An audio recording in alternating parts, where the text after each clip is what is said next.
এমনকি তার একটা বাচ্চাও আছে। তারপরে স্বামী ওই স্ত্রীর সাথে কি করেছিল শুনলে আপনারা চমকে উঠবেন।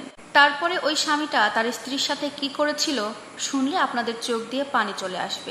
একটা ছেলে সরকারি চাকরি করত, এরপরে যখন চাকরি করতে করতে তার বিয়ে করার সময় আসলো, তখন ছেলেটার পরিবার থেকে মেয়ে দেখা শুরু করলো ওই ছেলেটার বিয়ের জন্য। অনেক মেয়ে খোঁজাখুঁজি করার পর, দেখাশোনা করার পর একটা মেয়েকে সবার পছন্দ হলো এবং সেই মেয়েটার সাথে বিয়েও হয়ে গেল। বিয়ের দিন বাসর ঘরে যখন ছেলেটা ঘরে ঢুকলো, ঘরে ঢুকে সে দেখতে পেল তার স্ত্রী অনেক কান্না করছে। কান্না শুনে ছেলেটা ভাবলো হয়তো বিয়ের প্রথম দিন, তার নিজের পরিবারের ছেড়ে সবাইকে ছেড়ে এখানে এসেছে একা একা, হয়তো খুব খারাপ লাগছে, এই জন্য কান্না করছে। এরপরে ছেলেটা সাহস করে মেয়েটাকে জিজ্ঞেস করে ফেললো, তুমি কান্না কেন করছো এত? তুমি কি আমাকে পছন্দ করে বিয়ে করোনি, জোর করে বিয়ে করেছো? মেয়েটা তখনও কান্নাকাটি করছে। এক পর্যায়ে গিয়ে তার স্বামীকে বলে, দেখেন আপনার অনেক কিছু অজানা আছে, আমার জীবনের একটা অতীত আছে যেটা আমার পরিবার আপনাদের পরিবারের কাছে এমনকি আপনার কাছে সবকিছু লুকিয়ে গেছে, আর এটার জন্য আমার কাছে অনেক খারাপ লাগছে, তাই আমি কান্না করছি। ছেলেটা একটু ভয় পেয়ে গেল কথা শুনে। তখন মেয়েটাকে জিজ্ঞেস করলো, তোমার কি এমন অতীত আছে যেটা আমার কাছে সবাই মিলে লুকিয়েছ?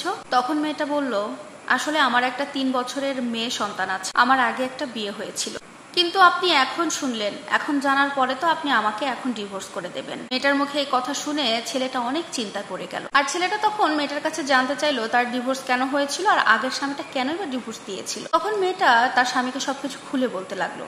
বললো, আমার আগের স্বামী খুব নেশা করত, নেশা করে অনেক রাত করে বাড়ি ফিরতো, আর বাড়িতে এসে আমার উপরে অনেক অত্যাচার করতো, প্রতি রাতে আমাকে মারধর করতো। সংসার করতে গেলে তো ছোটখাটো ভুল হবেই, আর এই ছোটখাটো ভুলকে ধরে সে অনেক বড় বড় আকার ধারণ করতো, আর সেটার জন্য আমাকে অনেক মারত। এই সমস্ত কথা আমি আমার বাবা মাকেও বলতাম, কিন্তু আমার বাবা মা এগুলো কোনো সাপোর্ট দিত না আমাকে বলতো একটু একটু এগুলো হয়, তোকে মেনে নিয়ে সংসার করতে হবে। আমার বাবা মা সবসময় আমার স্বামীকেই সাপোর্ট করতো, কারণ আমার বাবা মা অনেক গরিব ছিল, আর আমার প্রথম স্বামী আমার বাবা মাকে টাকা পয়সা দিয়ে অনেক হেল্প করতো। আর তাছাড়া আমার প্রথম স্বামী এক প্রকার আমাকে জোর করে বিয়ে করেছিল, আর আমার বাবা মাকে কথা দিয়েছিল তাদের সমস্ত ভরণ পোষণ, এক কথা তাদের সমস্ত যাবতীয় দায় দায়িত্ব আমার স্বামী পালন করবে। আর এই কারণে আমার স্বামী যে নেশা করতো সব কিছু জানার পরেও আমার বাবা মা ওই ছেলের সাথে আমাকে বিয়ে দিয়ে দেয়। কিন্তু ওর মারধর আমি আর সহ্য করতে পারছিলাম না।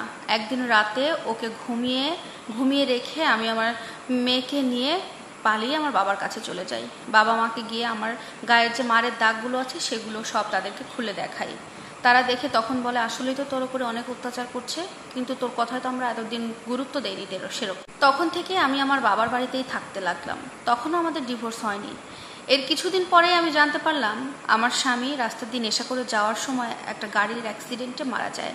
এভাবে আমার জীবনটা কেটে যাচ্ছিল। আমি আর দ্বিতীয় বিয়ে করার জন্য কখনো চিন্তা ভাবনাও করি নাই। মেয়েটাকে আমি অনেক কষ্ট করেই মানুষ করছিলাম, কিন্তু আমাদের সমাজের মানুষ তো সেরকম সুবিধার না। আমার জন্য আমার বাবা মাকে অনেক কথা শোনাতো। বাবা মা এক পর্যায়ে বাধ্য হয়ে ছেলে দেখা শুরু করলো আমাকে বিয়ে দেওয়ার জন্য। আমাকেও বেশ বুঝিয়ে সুঝিয়ে রাজি করালো। পরবর্তীতে আপনার সাথে কথা হয়, আপনার পরিবারের সাথে কথা হয়ে আমাদের বিয়েটা ফিক্সড করে।